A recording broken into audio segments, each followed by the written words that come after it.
Hi everyone, welcome to our weekly training video.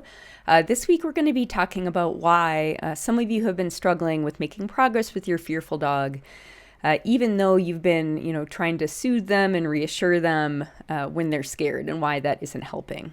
So why comforting your fearful dog isn't working? Who is this for? This is for you if you've been trying to comfort and reassure your fearful dog when they're scared, but your dog is still very fearful.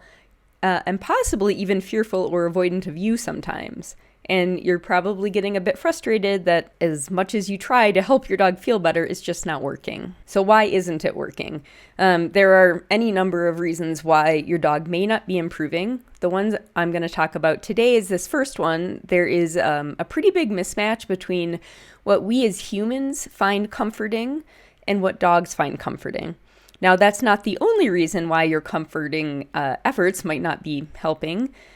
If your dog is repeatedly being scared, so exposed to scary situations, especially at a high intensity, obviously in training, if you're going to help your dog become more comfortable in situations they're currently afraid of, they do have to be exposed at some level to that situation, but usually it's at a very low level, so they're not really scared at all.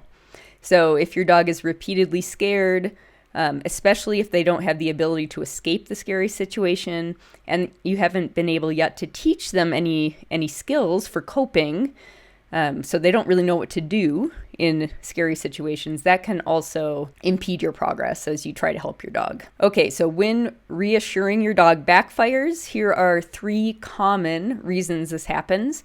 Mismatch number 1 between what humans often find comforting and what dogs find comforting is focused attention on them. So really, staring at your dog.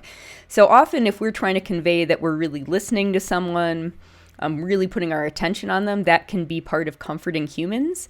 But for dogs, looking intently at them can be quite unnerving for them. So this might actually make things worse rather than better for your dog.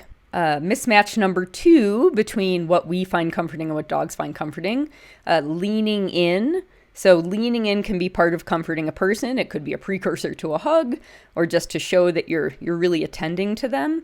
A lot of dogs often find it scary, however. So it can have actually the opposite effect of what you're going for, which is to help your dog feel comforted.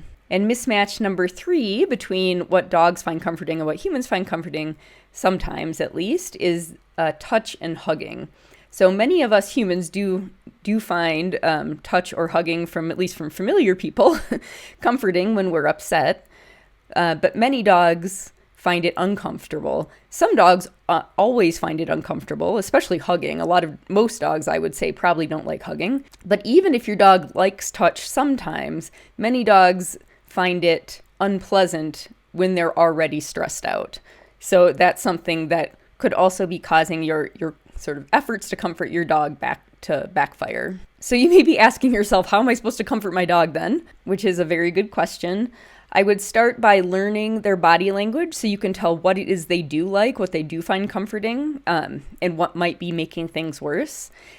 I find it really helpful to take video in situations where your dog is afraid, so you can then go back and carefully review their body language, and that will also allow you to see things that you're doing that you might not be aware of. It's really common for me to hear from my clients after we review video together for them to say, oh, I didn't realize I was leaning over them like that. So if you can, set up a way to get some video when you're trying to comfort your dog and see what you see. Also, if your dog is in a scary situation, get them out of it as quickly as you can. And if you can, just avoid those situations entirely. And finally, ideally work with a force-free or positive reinforcement dog trainer to help your dog learn skills that will help them cope better with these scary situations. Okay, everyone, I hope this was helpful, and you can kind of back up and reassess your approach to your fearful dog if you feel stuck. I do have a brand new course coming up very soon. It'll be limited enrollment. I'm kind of doing a beta test, so if you would like to be on the wait list to get early notification and access to the enrollment link, go to this link at the bottom of the slide, dogkindtraining.com/CBFD -waitlist. That stands for Confidence Building for Dogs. So dogkindtraining.com/CBFD-waitlist. And you'll receive an email as soon as the enrollment link is available. All right, everyone, have a great week. I'll see you next week.